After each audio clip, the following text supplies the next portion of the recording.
Semua yang berpikir takdirnya buruk, itu orang nggak sampai kepada Allah. Rasa bertuhannya hilang. Lalu bedanya apa salam dengan rahmah? Assalamualaikum warahmatullahi wabarakatuh. Rahmah itu adalah keberkahan batin. Wabarakatuh itu keberkahan kebaikan zahir. Maka kullu barakatin khair. Setiap keberkahan itu kebaikan. Kebaikan itu ada yang dari langit, rohani, ada yang dari bumi, materi. Oleh karenanya Bapak Ibu, bagaimana cara mempertahankannya? Satu saja. Keberkahan langit, kuncinya di dalam dada. Keberkahan bumi, falyasil rahimat, falyubir walidah.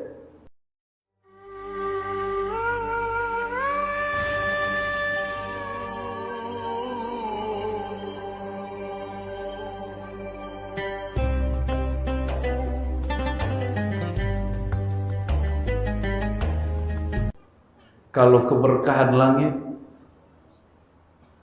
dia bersifat rohani. Kalau keberkahan bumi, dia bersifat materi. Karena materinya berkaitan dengan berkah setelah Ramadan, nanti insya Allah kita urai semampu kita. Berdasarkan Al-Quran dan Sunnah Nabi Muhammad SAW.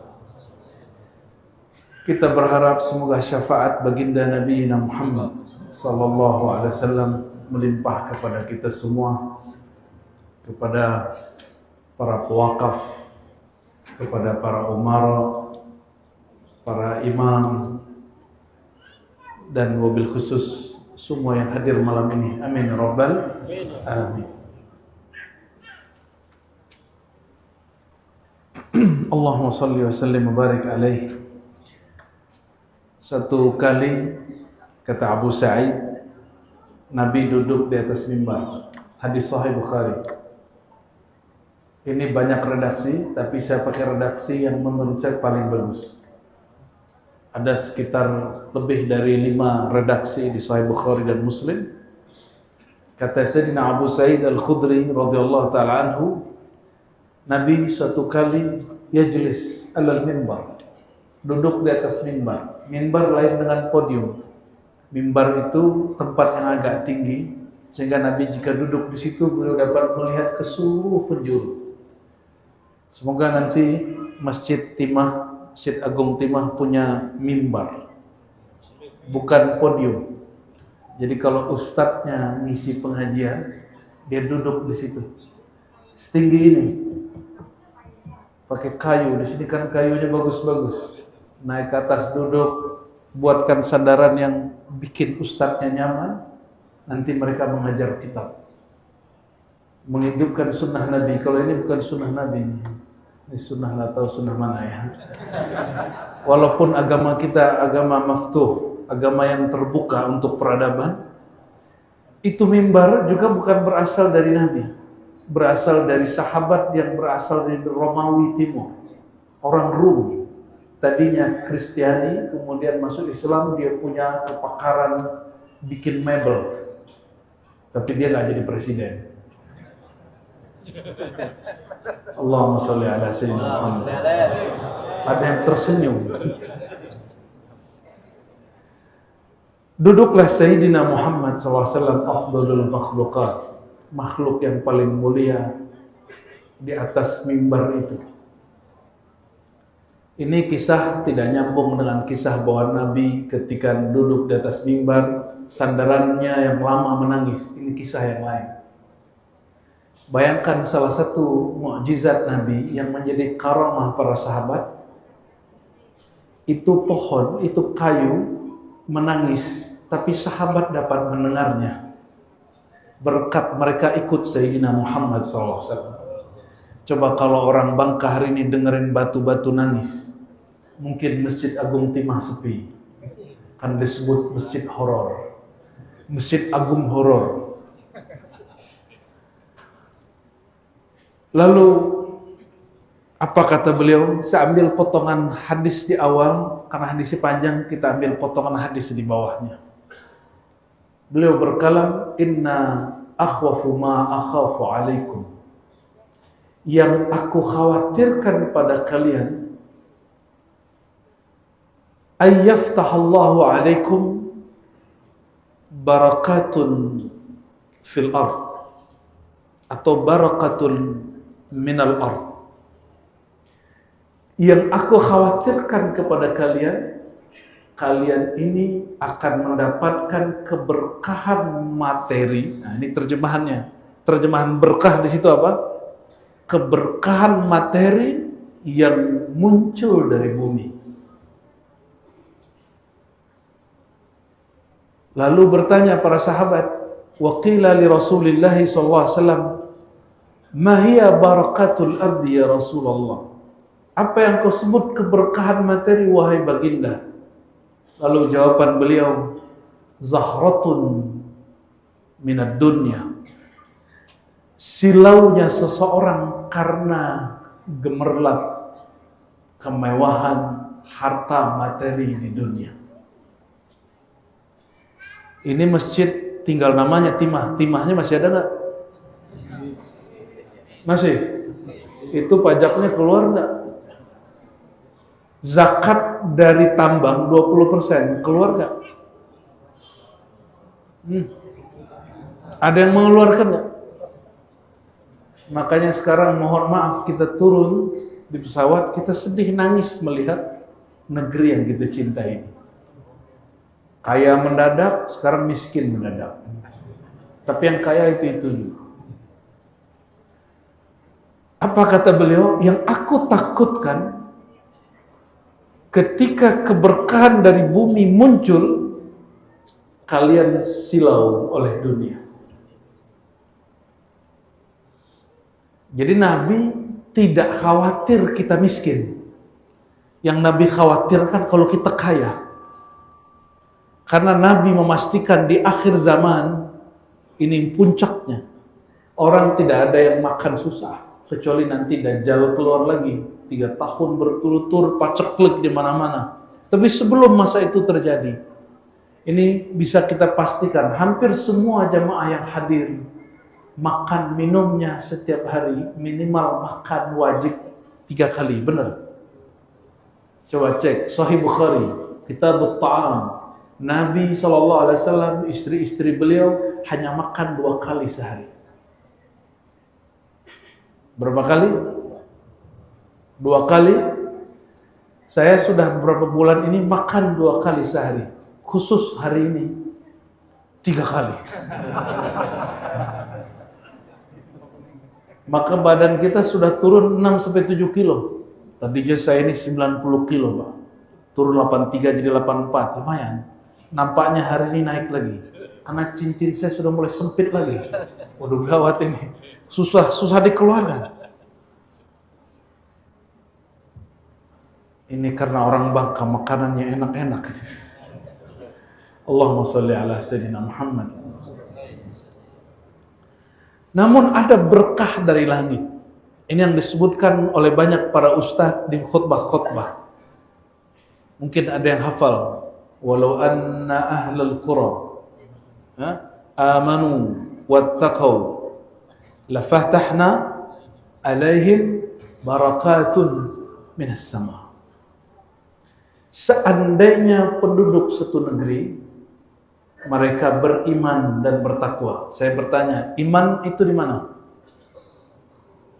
Al-iman, di mana iman? Sudur takwa. Apa beda sudur dengan qalbu? Ya. Fi sudurin nas minal jinnati wal, beda. Ada sudur, ada qalbu. Kalau al-iman fil qalb, iman itu di mana? Bukan di jenggot, bukan di kopiah putih. Karena yang enggak putih tetap iman toh. Yang paling putih di sini Habib. Bukan di gamis, bukan di sarung, bukan di NU, bukan di Muhammadiyah. Ini aneh nih, orang Muhammadiyah, orang NU merasa lebih beriman dari kelompok yang lain. Saya ini NU. Maksudnya apa? Lebih beriman dari Muhammadiyah? Saya ini Muhammadiyah. lebih Muhammad daripada kalian. Allahumma sholli ala sayyidina. Ya, betul, kullu hizbin bima ladaihim farihun. Surat Rum. Setiap kelompok merasa bangga dengan apa yang mereka punya. Tapi yang dipandang Allah ma fil qalb. Apa yang di dalam qalbu. Hari ini Allah itu setiap saat memandang qalbu. Kalau bahasa dalam riwayat kitab-kitab, Allah melihat qalbu setiap hari 300 kali. Wallahu alam, itu hanya menunjukkan takfir banyak. Dan itu bukan hadis yang sahih juga. Ini hanya kalam ahli-ahli ma'rifat. Allah setiap hari menatap ratusan kali kepada qalbu. Adakah di qalbunya rasa percaya tak bersyarat kepada Allah Subhanahu wa taala? Ini sholawat kalau pengen dapat duit, ya kan? Betul nggak? Yasinan karena pengen panjang umur.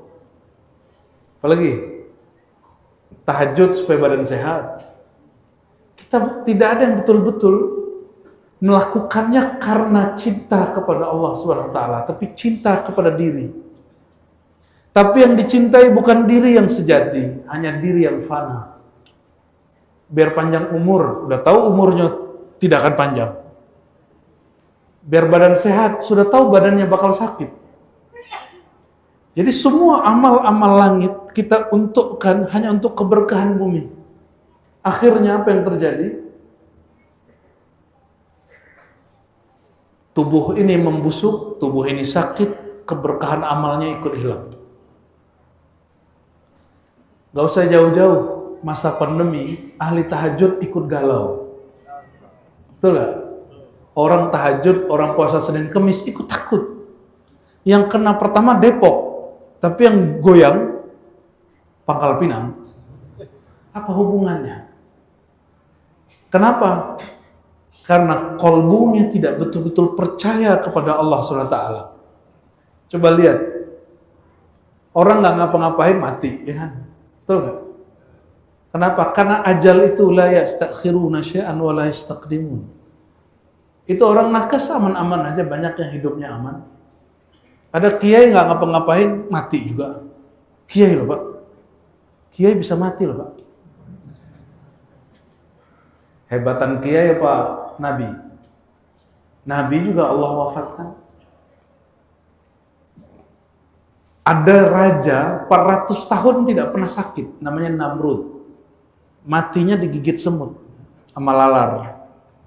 Masuklah itu serangga ke dalam otaknya, mati deh. Itu orang nggak pernah sakit, matinya terhina sekali. Masa mati sama serangga? Itulah. Ada raja juga ratusan tahun umurnya, namanya Fir'aun. Matinya tenggelam di air, kan lucu banget. Yang mengatakan ana rabbukumul a'la, aku Tuhan kamu, matinya kelelep air. Lah air aja lewat apa dia. Gimana kalau Allah dituangkan angin ya. Jadi ada umat yang dihancurkan dengan air, umat Nabi Nuh. Ada raja yang dihancurkan dengan air, Fir'aun. Ada raja dihancurkan pakai serangga, itu Namrud. Tapi Sayyidina Muhammad SAW tidak ingin umatnya mati dengan cara hina. Sayyidina Muhammad SAW saat beliau wafat masih perlu talqin nggak Nabi Muhammad? Nabi Muhammad kalau meninggal masih perlu baca la ilaha illallah nggak Pak? Ini ada kelompok sempalan, mohon maaf kita sebut sempalan, salah paham. Kata dia nih, masa Nabi Muhammad mengatakan man kana akhiru kalamihi la ilaha dakhala jannah. Siapa yang akhir kalamnya la ilallah pasti masuk. Sedangkan ia di akhir hayatnya mengatakan ummati, ummati. Dia mati tidak dengan la ilaha illallah. Dia mati waktu membaca ya salam. Itu ada Pak alirannya. Ya, nggak jauh-jauh juga. Semoga di Pulau Bangka nggak ada. Ya. Tapi di Jakarta ada. Di Jawa Tengah ada, di Jogja ada. Saya dengar sendiri orangnya ngomong, Muhammad tuh matinya gak selamat. Kurang sempurna. Lebih sempurna guru aneh. meninggalnya baca la ilaha illallah, Allah, Allah, Allah. Dia lupa lafaz Allah, Allah itu keluarnya dari kolbu siapa? Yang mengajarkan baca la ilaha illallah itu lisannya siapa?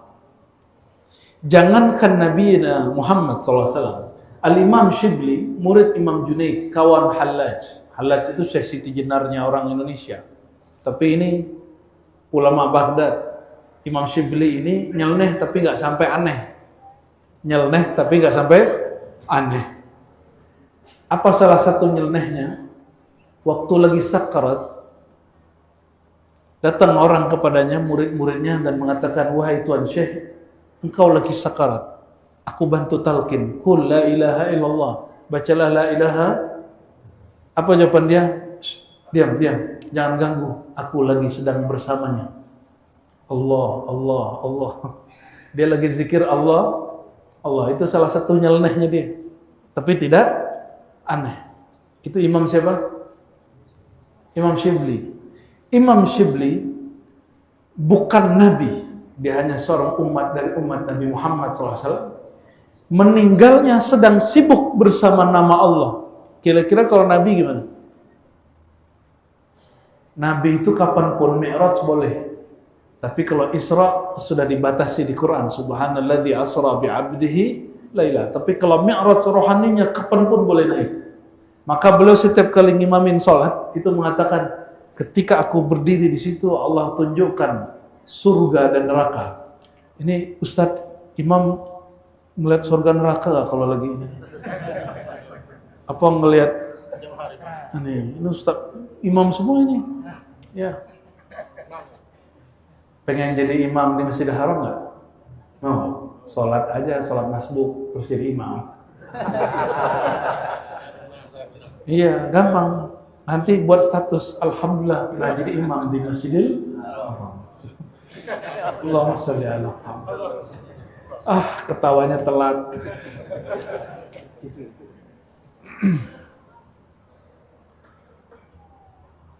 Jadi ada berkah bumi, ada berkah langit. Berkah bumi ini mesti dikawal oleh berkah langit. Apa kawalannya? Amanu wattaqaw. Surat At-Taubah ayat 96. Seandainya penduduk negeri kolbunya beriman, dadanya bertakwa. Gitu terjemahannya lebih tepat. Karena beliau mengatakan at-taqwa hahuna, takwa itu di dada. Sedangkan iman fil qalb. Yang dipandang Allah qalbu. An-niyah fil qulub. Maka salah satu buah daripada iman sihatun niyah. Niat yang bagus. Niat yang baik. Oleh karenanya Sayyidina Muhammad SAW di Sahih Bukhari ditanya, apakah amal paling mulia wahai baginda? Beliau tidak jawab sholat. Enggak, itu nomor 2, nomor 3. Beliau enggak jawab jihad, itu nomor sekian. Tidak jawab dengan jawaban-jawaban yang seperti itu. Jawaban pertamanya apa? Al-imanu billah. Amalan tertinggi bukan kamu sholat 1000. Bukan kamu jihad, memburu musuh. Itu turunannya. Yang tertinggi adalah yang dipandang langsung oleh Allah Subhanahu wa taala. Apa yang dipandang langsung oleh Allah? Qalbu. Qalbu itu kerjaannya cuma 2. Satu at-tasdiq, satu at-takzib. Isbat, nafi. Pertama mempercayai, yang kedua menolak. Mukmin percaya, kafir takzib, menolak. Sama-sama amal qalbu. Ini banyak jamaah datang minta ijazah doa, salawat supaya jumpa Nabi. Saya kasih pertanyaan. Memang kamu kalau jumpa Nabi, kamu pasti beriman? Ada yang lebih baik daripada kamu jumpa Nabi tiap hari, tapi dia kafir. Siapa? Ayo, tebak. Abu? Pakai Abu lupa namanya. Abu siapa? Ternyata Abu ini belum tentu juga Islamnya. Abu siapa? Ini lafaz Quran, saya bukan lagi menghina. Al-Quran menyebut Abu Lahab. Karena kata Abu sudah ada sebelum syariat Islam diajarkan di Madinah. Itu bukan simbol Islami. Ya, walaupun itu kemudian ditakrir dalam Islam menjadi tradisi Islam.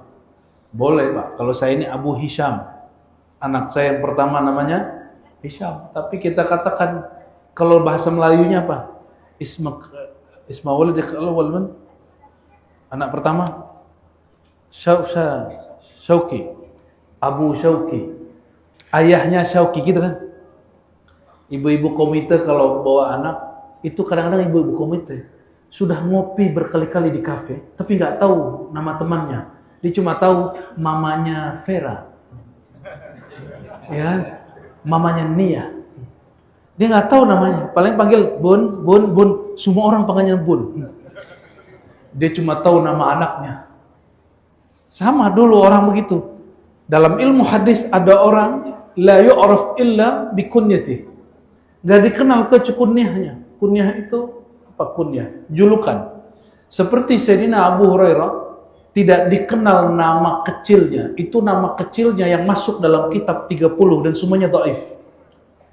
Yang benar cuma julukannya, bapak pencinta kucing kecil, Abu Hurairah. Orang mungkin nggak kenal ini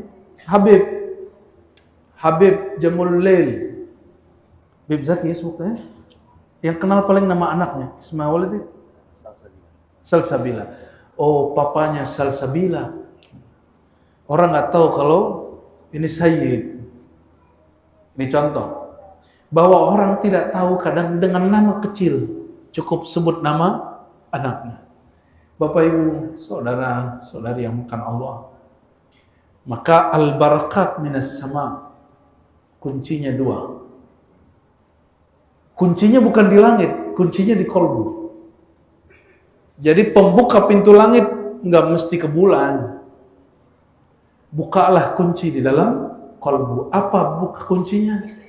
Tasdik billah, percaya tidak bersyarat kepada Allah. Maka saya tanya malam ini, yang hadir ini percaya nggak kepada Allah? Benar. Tuhan kita di Bangka dan di Mekah sama nggak? Tuhan orang jemaah tabligh dengan salafi sama nggak? Tuhan sufi dengan salafi sama nggak? Terus kenapa kalian bertengkar? Kenapa orang suka tengkar? Ya, mungkin itu sunnatullah dari Allah SWT. Ikhtilaf berbeda itu wajib. Yang tidak boleh itu apa? Iftirat. Bermusuhan karena berpecah. Saya yakin yang sholat di sini ini masjid wakaf bukan? Wakaf ya, milik pemerintah. Tapi wakaf bukan? Milik umat bukan? Ya, emang negara ini bukan milik umat. Berarti aliran apa aja boleh sholat di sini tuh? Ya.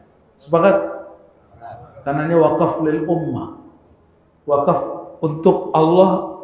Allah memberikannya untuk Nabi, untuk umat Nabi Muhammad sallallahu alaihi wasallam. Tapi ada yang merasa paling berhak pemahamannya untuk diajarkan, itu yang tidak tepat. Oleh karenanya para pemimpin mesti dikawal oleh orang yang pemahamannya moderat, yang bisa ngayomin semua orang yang beda faham. Insya yang penting Tuhannya masih sama. Amin. Amin. Amin ya rabbal alamin. Saya tanya lagi, Tuhan di Ka'bah di sini sama nggak? Benar. Terus kenapa di sana nangis-nangis, di sini tidak? Kenapa di sana itu yakin sekali, di sini kurang yakin? Jangan-jangan Allahnya sudah lain. Karena iman kita belum zati, belum zatnya, belum sejati. Imannya baru hali bukan maqami. Baru berdasarkan kondisi. Orang sekitar lagi nangis, kita nangis. Orang sekitar doa, kita doa. Oleh karenanya Imam Ahlus Sunnah, Imam Abu Hamid Al-Ghazali mengatakan, Setiap muslim mungkin dapat berkah. Nah, ini berkah juga nih. Kullu maulidin yuladu ala fitrah. Setiap orang lahir dengan fitrah, ini berkah orang. Orang Islam lahir pasti muslim, betul kan? Tapi itu agama warisan. Paham warisan. Kata Imam Ghazali, Imam Ahlus Sunnah, setiap muslim enggak mesti jadi mufti, jadi ustaz. Tapi setiap muslim wajib belajar tentang siapa yang dia sembah. Maka dalam bab iman, kata beliau, Allah benci orang yang taklid, hanya mengikut kata orang tua atau kata orang banyak. Dia mesti belajar, mulai dari hukum aklinya sampai hukum naklinya, hukum akalnya atau hukum nakalnya. Kalau tidak sanggup menghafalkan dalil, cukup hafalkan isi dalilnya. Isi dalil itulah yang dipakai oleh akal. Karena tiada dalil dari Quran dan Sunnah kecuali akal mampu untuk menangkapnya. Gimana? Ini imannya sudah pencarian atau masih warisan? Masih warisan. Bener ya? Masih warisan. Nanti kalau warisannya habis bagaimana? Imannya warisan atau pencarian? Biasanya kalau harta warisan itu cepat habis. Sama, iman warisan juga cepat habis. Mesti imannya pencarian. Maka berkalam Imam Al-Bukhari di Sahih Al-Bukhari, innamal ilmu bita'allumi wal fiqhu bitafaqquhi. Ini diambil dari hadis Nabi, dijadikan judul bab. Ilmu itu tidak bisa pakai merem ditunggu. Nanti aja kalau sudah pensiun, gak bisa. Nanti aja kalau belajar zikir, merem zikir sebut nama Allah, nanti ilmu turun. Enggak, yang turun cuma sakinah, ketenangan. Kalau ilmu tidak turun. Kecuali laduni, itu ada lagi babnya. Al-ilmu bita'allumi, ilmu itu mesti dijemput kepada orangnya. Maka yang datang malam ini, semoga pulang ke rumahnya, ke kampungnya, sudah mulai memikirkan, saya nanti berguru ke siapa. Dan akan datang setiap minggu sekian kali, 2 kali, 3 kali. Ya, jangan tunggu pensiun, Pak. Jangan tunggu apa? Pensiun. Jangan tunggu tua. Nanti kalau tua ngomong, aduh, kalau ngaji malam-malam saya asma, saya kedinginan. Nanti begitu, nanti sombong, undang ustadz ke rumah ngaji tiap bulan. Gaya bener itu ya. Ada ilmu boleh didatengin ustadznya, ada ilmu mesti dijemput kepada gurunya. Kalau bab dakwah, ustadz pasti mau datang. Pasti mau, tapi kalau bab ta'lim, kita wajib datang. Ini kisah dari Imam Bukhari. Imam Bukhari pernah dikejar-kejar kalau pertama kali oleh muslim tapi preman. Beda faham, karena perbedaan faham beliau ingin dibunuh oleh orang Naisapur. Cuma mengatakan lafzuna bil Quran makhluk, Quran laysa bi makhluk. Quran tidak makhluk, tapi bacaan kita makhluk. Imam Bukhari cuma ngomong begitu langsung dikafirkan oleh gurunya yang lama. Jadi pengkafiran kepada ulama ini sudah ada dari ulama juga. Kenapa? Ulama yang sebelumnya sepi majelisnya, semuanya ke Imam Al-Bukhari. Akhirnya beliau lari dari Naisapur ke arah kampungnya. Sampailah di Uzbek, sampai di kota Bukhara, terdengar oleh raja di Uzbek. Dikirimlah pembantunya, ajudan jubirnya, Raja Uzbek, gubernur Uzbek, dikirim ke Imam Bukhari surat daripada Tuan Raja. Apa isi suratnya? Wahai Bukhari, engkau diundang menjadi guru tetap ngaji di istana. Ini kalau Ustadz Kiai diundang begitu ke istana senang ya? Pasti senang. Pantesan nggak dapat berkah Sahih Bukhari. Maaf Kiai ya. Kalau diundang jadi guru tetap nih, kata dia, mengajari anakku. Jadi yang pengen belajar bukan si rajanya, siapa yang ingin dia belajaran? Anaknya. Ingin jadi guru privat. Dibalas oleh Imam Bukhari pakai surat. Kasih tahu kepada rajamu, jika anaknya ingin jadi alim billah, mengenal Allah, suruh datang kepadaku. Karena jadi judul bab di Kitabul Ilm, di jilid pertama Sahih Bukhari, dari 4 jilid kitabnya, Al-ilmu bita'allumi. Ilmu itu mesti didatangi orangnya. Lain kalau dakwah. Kalau dakwah, ustadz jemput bola. Maka saya padukan pergerakan keagamaan yang saya pakai, yang saya tempuh, manhaj yang saya pakai. Jika berkaitan dengan syiar, saya jemput. Maka saya datang ke Bangka. Tapi kalau sudah buka keilmuan yang serius, silakan datang ke Ribat.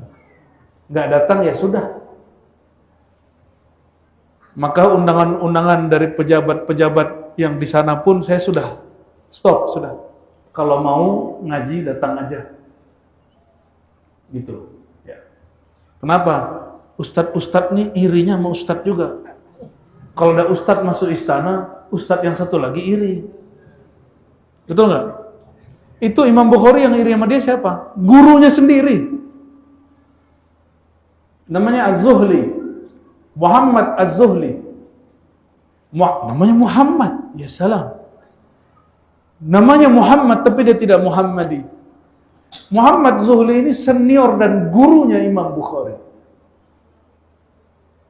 Apa kata dia?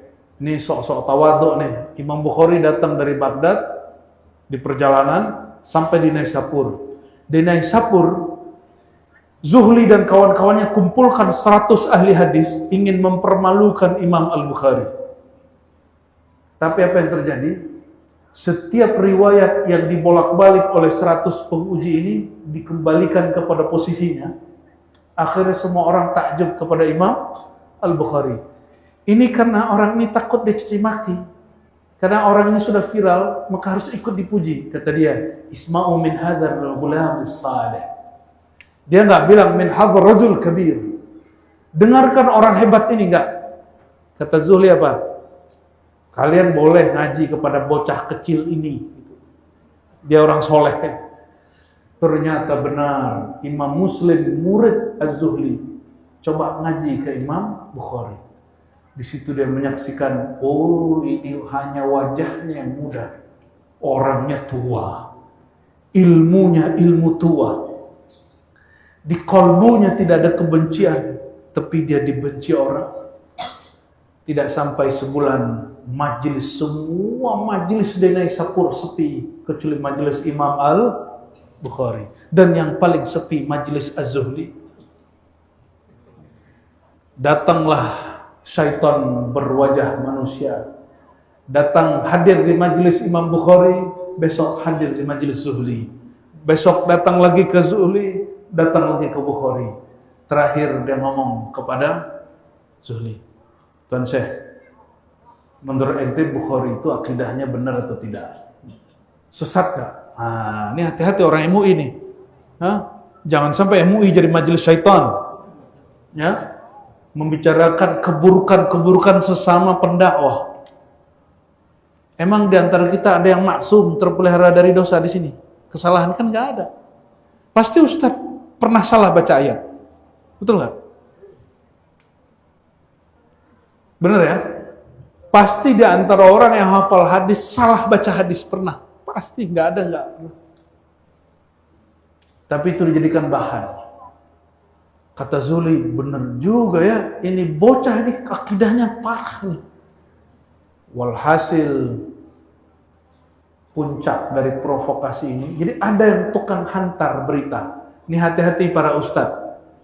Jangan sampai kalau ada orang bertanya, Ustadz, menurut Pak Ustadz Kiai Syahnu gimana? Jangan terpancing. Itu orang lidahnya bisa dua tuh. Satu syaitan, satu malaikat. Jangan terpancing. Kadang-kadang dia berusaha untuk menjatuhkan orang itu. Perhatikan. Wallahu fi aunil 'abdi ma kana al-'abdu fi auni akhihi. Ya.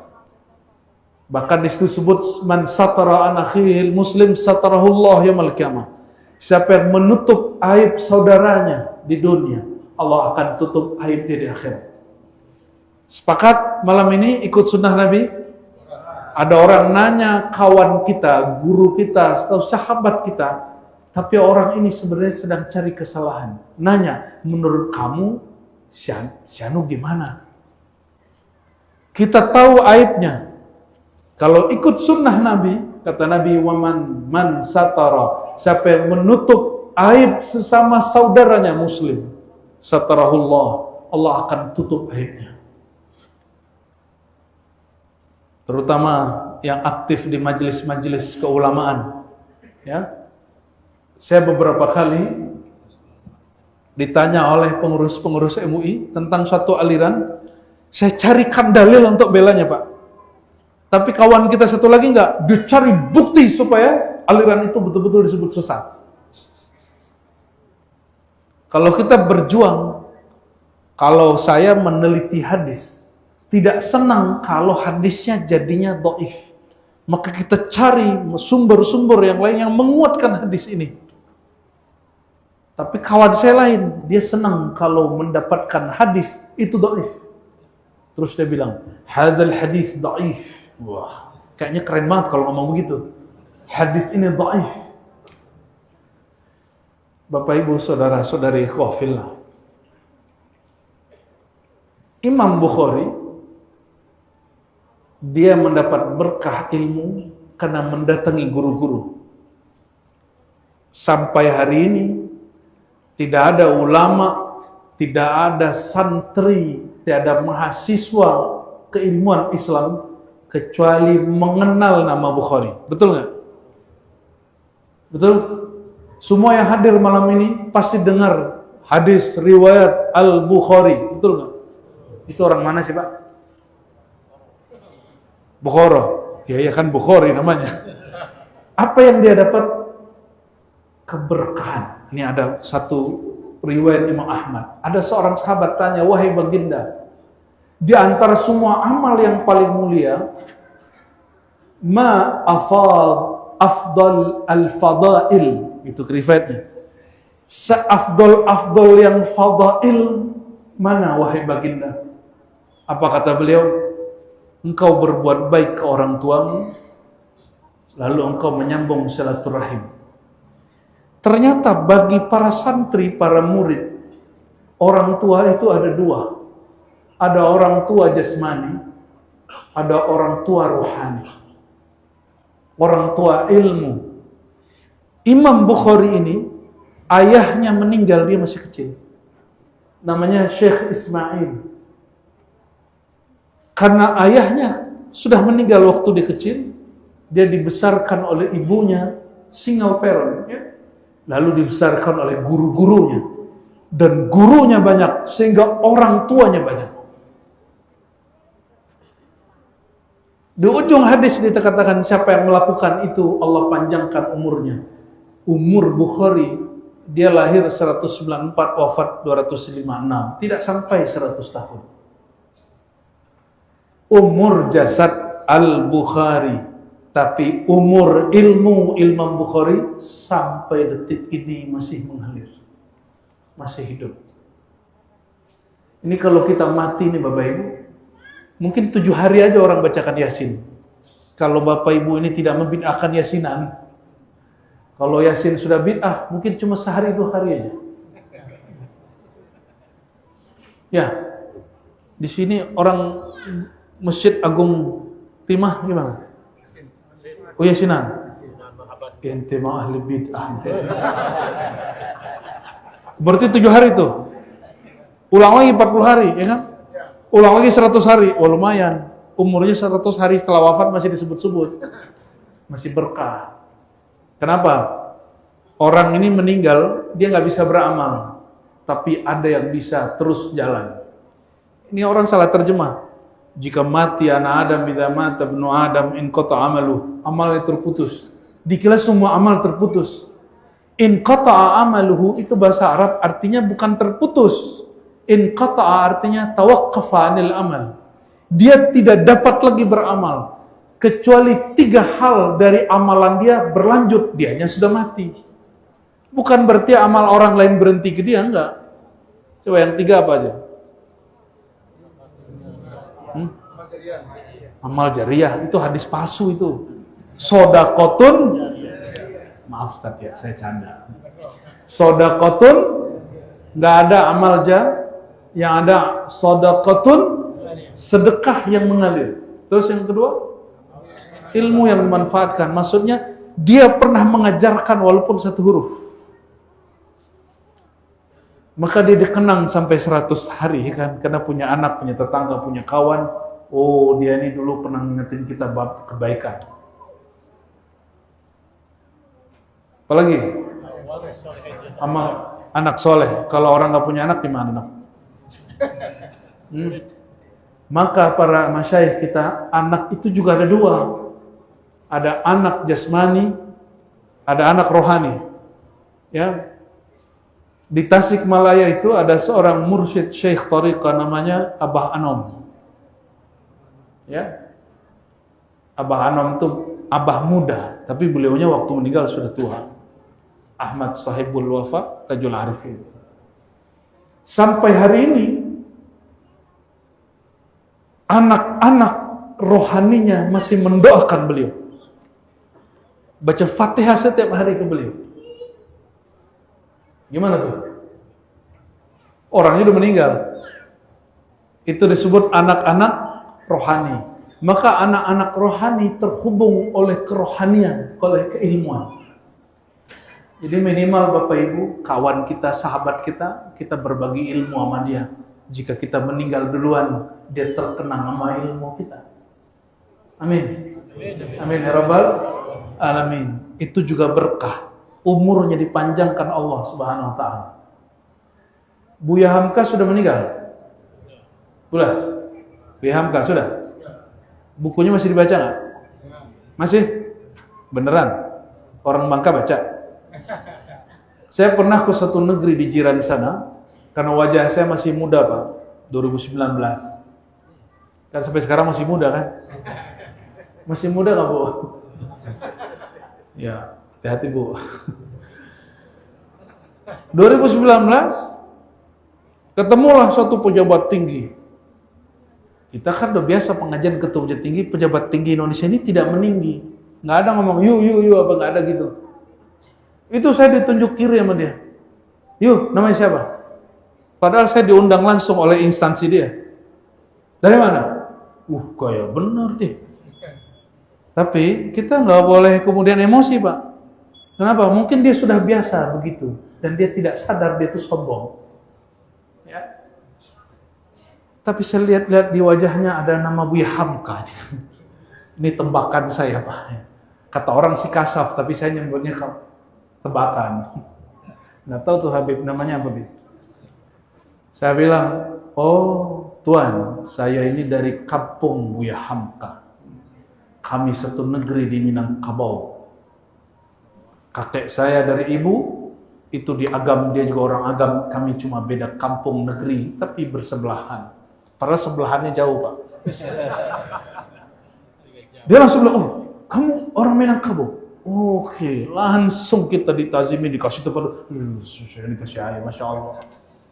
Ternyata dia penikmat buku-buku Buya, itu berkah Buya Hamka.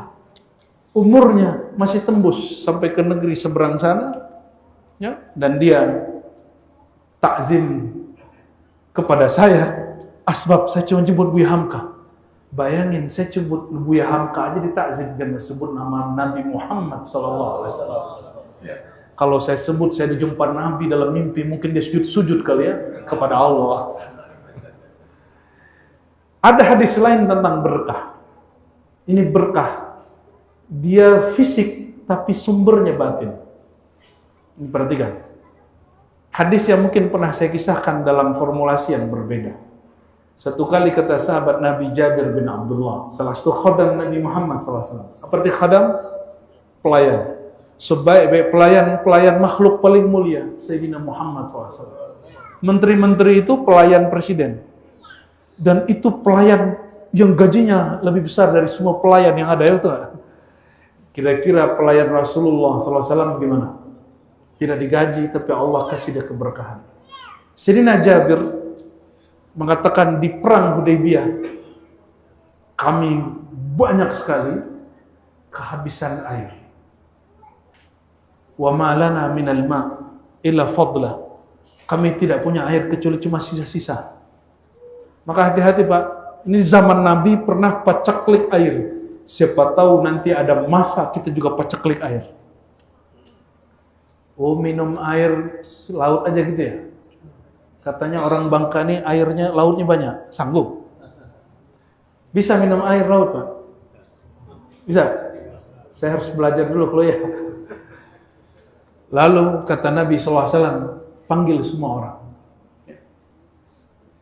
Kata beliau, ta'al ya ahlal wudu ilal barakah wal barakah min Allah. Di satu riwayat kalimatnya al barakah min Allah, ada kalimat begitu. Nabi tidak mau dikultuskan. Nabi tidak mau apa kata beliau, berkah dari Allah, tapi zahirnya lewat tangan beliau. Itu air cuma sisa-sisa segini, untuk wudu nggak cukup, untuk mandi nggak cukup, untuk minum pun sulit. Maka dikumpulkan semua air di satu tempat. Mungkin sekarang disebut teko atau baskom atau apapun.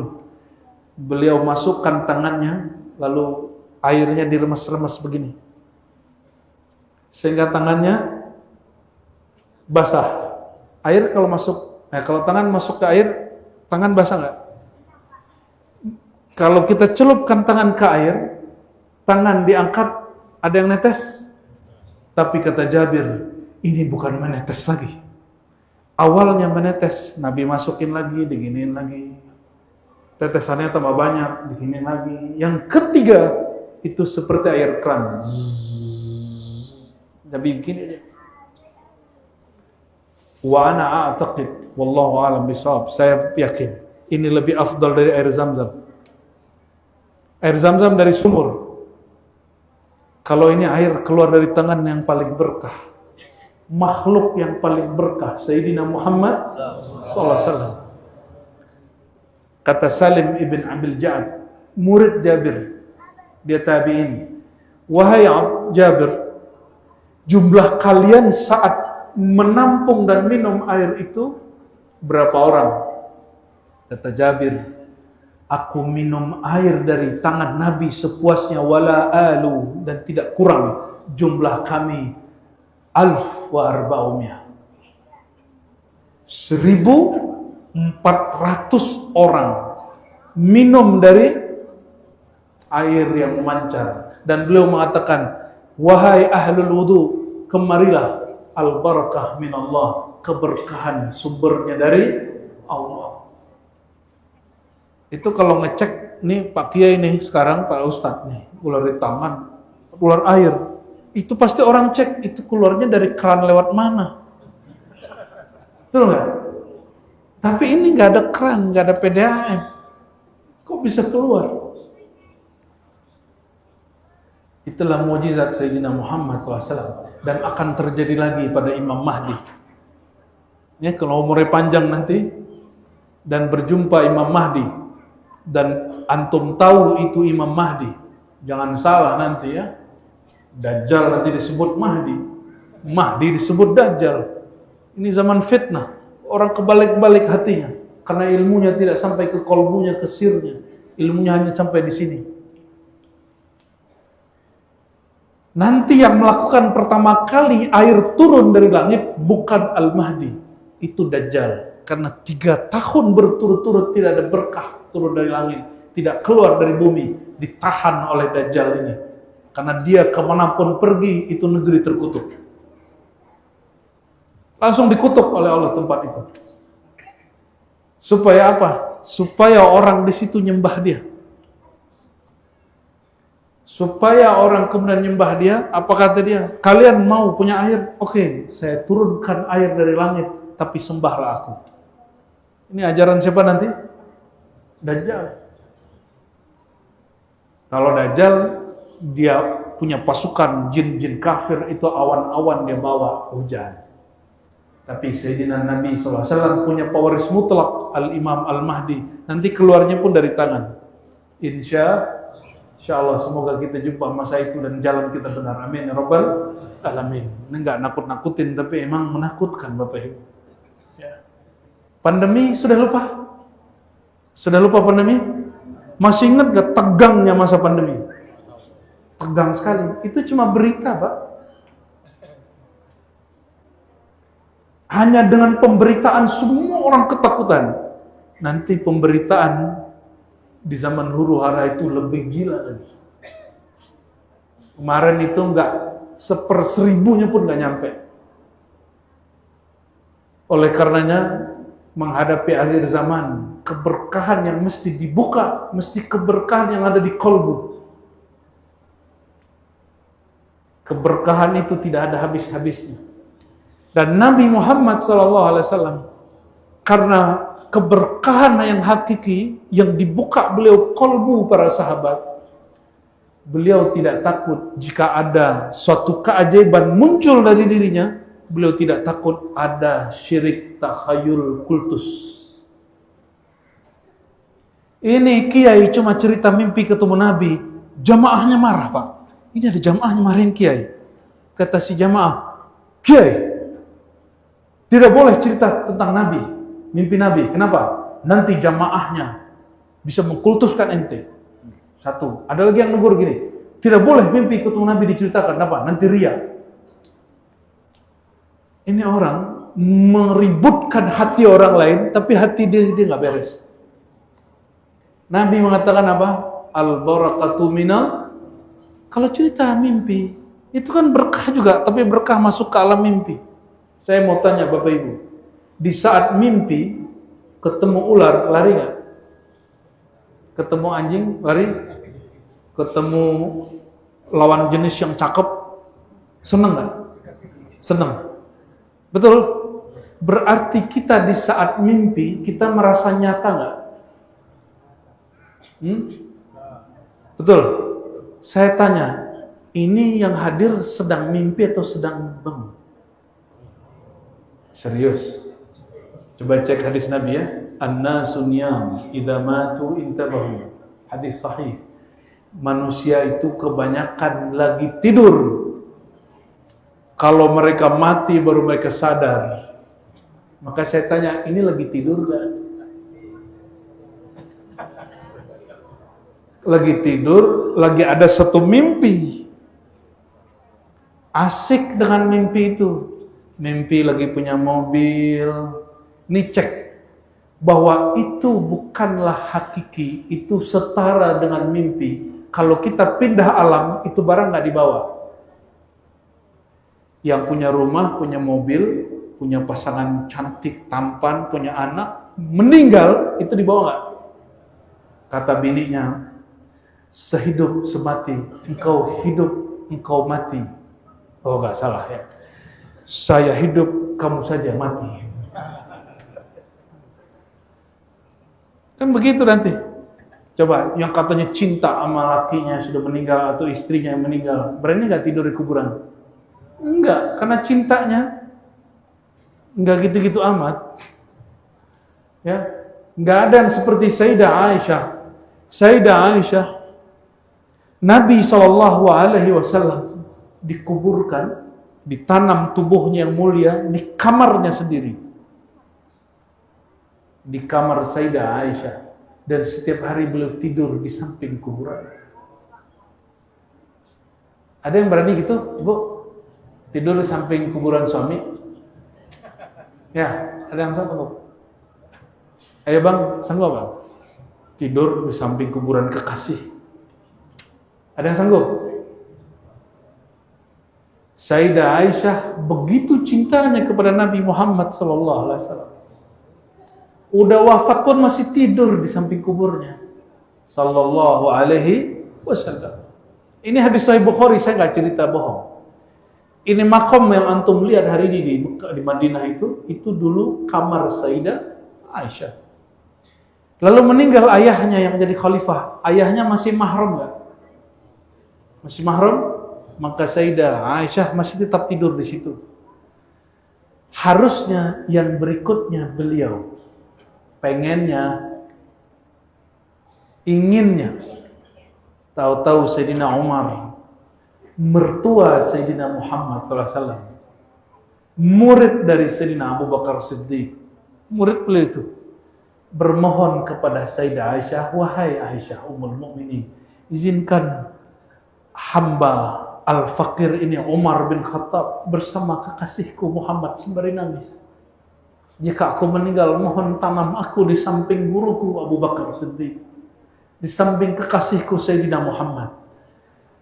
Sayyidah Aisyah nggak sanggup kalau orang udah nyebut nama Rasulullah nangis, sudah nyebut nama ayahnya nangis. Karena dia tahu hubungan Abu Bakar Umar luar biasa.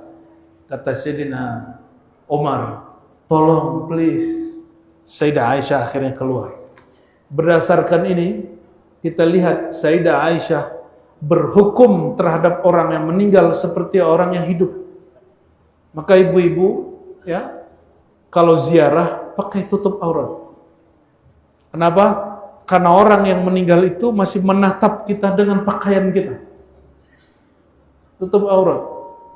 Jangan sampai nggak nutup aurat. Sayyidah Aisyah, dia keluar dari kamarnya tidak tinggal lagi di situ. Kenapa? Karena sudah ada yang tidak mahramnya dikubur di dalam kamarnya. Allahumma salli ala Sayyidina Muhammad. Kembali ke hadis tadi.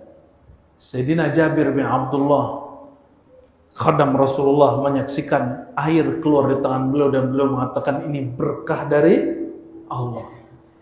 Ini tangan Nabi, di tangannya ada kunci surga. Dan beliau kapanpun, detik kapanpun jasadnya di sini, itu tangan batinnya bisa membuka pintu surga. Makanya Allah bukakan kepada Nabi, beliau sedang duduk-duduk berdiri dimanapun, itu bisa mengakses surga. Silakan lihat Kitabul Jannah wan Nar, kitab tentang surga dan neraka. Ada imam yang bagus oleh surga neraka namanya Ibnu Qayyim, imam Salafi tapi bagus. Hadil Arwah, judul kitabnya apa? Tapi saya dengar ini sudah mulai ada yang nerjemahin. Semoga nanti Bapak Ibu baca ya. Judulnya apa? Hadil Arwah, tempat berakhirnya semua ruh. Di surga ada sungai-sungai. Ada sungai air mineral, ini sungai air susu, halib, ada sungai khamar, ada sungai madu. Yang keluar di tangan Nabi tadi mineral apa madu? Maka Nabi sebenarnya mengakses dengan tangannya, kunci surga ada di tangannya, itu keluarnya dari sana. Karena dulu nggak ada air keran. Kok bisa kita tahu? Dalam Sahih Bukhari dikatakan, hubungan kamu dan akhirat itu seperti hubunganmu sedekat kamu dengan sorong sandal terompahmu. Jadi orang dekatnya ke surga neraka sedekat dia dengan terompahnya. Kita mas sendal kita dekat nggak? Nyatu, engkau melangkah kepada jalan yang baik, kakimu sudah di surga. Melangkah kepada yang buruk, kakimu sudah di, apalagi Rasulullah Sallallahu Alaihi Wasallam. Ya, itu beberapa jenis berkah yang keluar dari tangan baginda Nabi Muhammad Sallallahu Alaihi Wasallam. Masih mau tambah?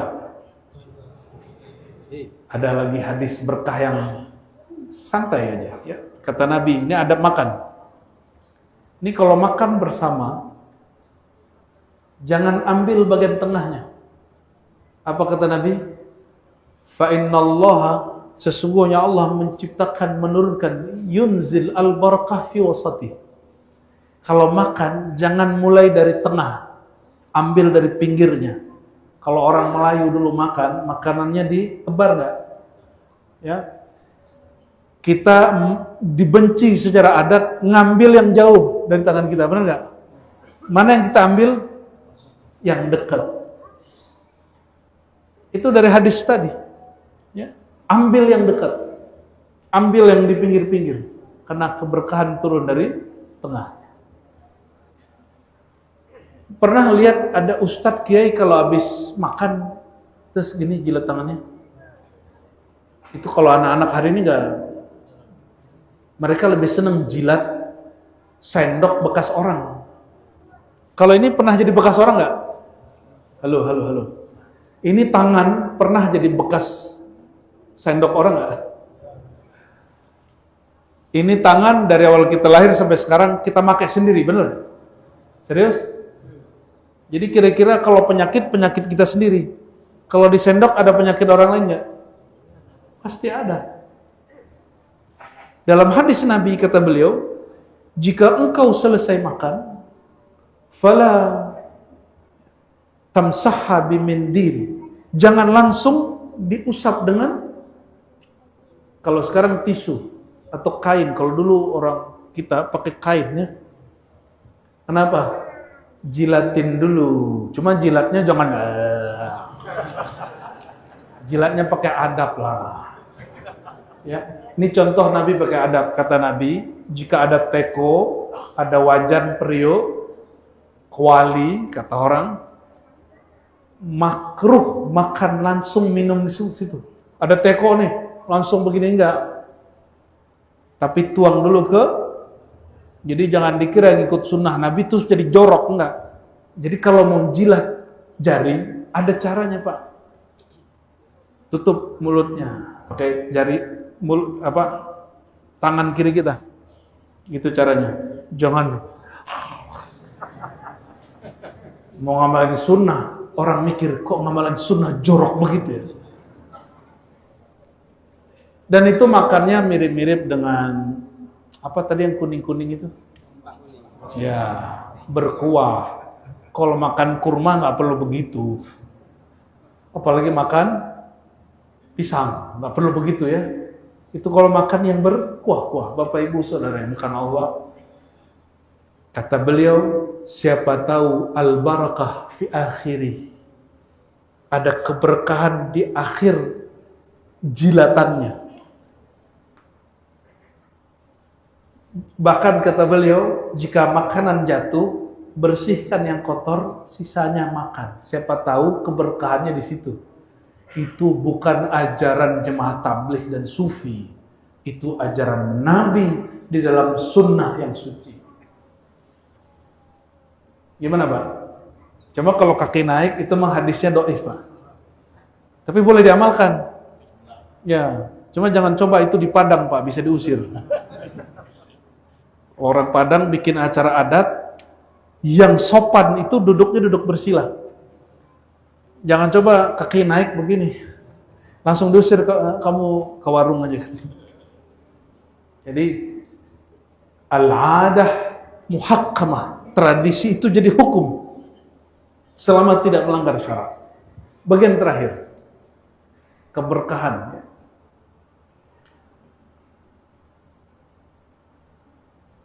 Kalimat berkah paling sering kita baca dalam bacaan salam dan juga tasyahud. Betul? Assalamualaikum warahmatullahi wabarakatuh. Assalamu alaikum warahmatullahi. Apa perbedaannya? Assalam bahasa Arab itu artinya al-bara'atu minal uyub wal aurat, terbebas dari aib dan keburukan. Itu assalam. Maka selamat itu doa supaya terbebas dari keburukan. Itu assalam. Yang asbabul wurudnya ada hadis Nabi, sahabat-sahabat kalau tasyahud, apa kata mereka? Assalamu ala Allah min ibadihi. Semoga salam sampai kepada Allah dari hambanya. Lalu ditegurlah sahabat dan mengatakan, apa kata beliau? La taqulu assalamu ala Allah min ibadihi, fa inna Allah huwas salam. Hadis Bukhari dan Muslim, Ibnu Mas'ud. Kata Ibnu Mas'ud, kami dulu baca begitu, salam semoga sampai kepada Allah. Jadi orang kirim salam ke Allah. Apa jawaban Nabi SAW? Fa innallahu wassalam. Jangan baca begitu, karena assalam itu adalah Allah. Maka Allah karena dia assalam, semua kata-kata buruk tentangnya, semua persangkaan buruk tentangnya itu batal. Semua yang berpikir takdirnya buruk itu orang nggak sampai kepada Allah, rasa bertuhannya hilang.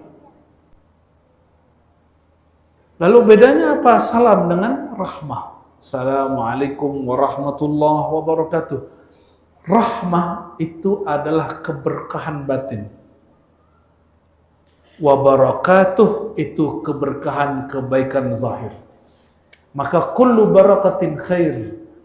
Setiap keberkahan itu kebaikan. Kebaikan itu ada yang dari langit, rohani, ada yang dari bumi, materi. Oleh karenanya Bapak Ibu, bagaimana cara mempertahankannya? Satu saja. Keberkahan langit, kuncinya di dalam dada.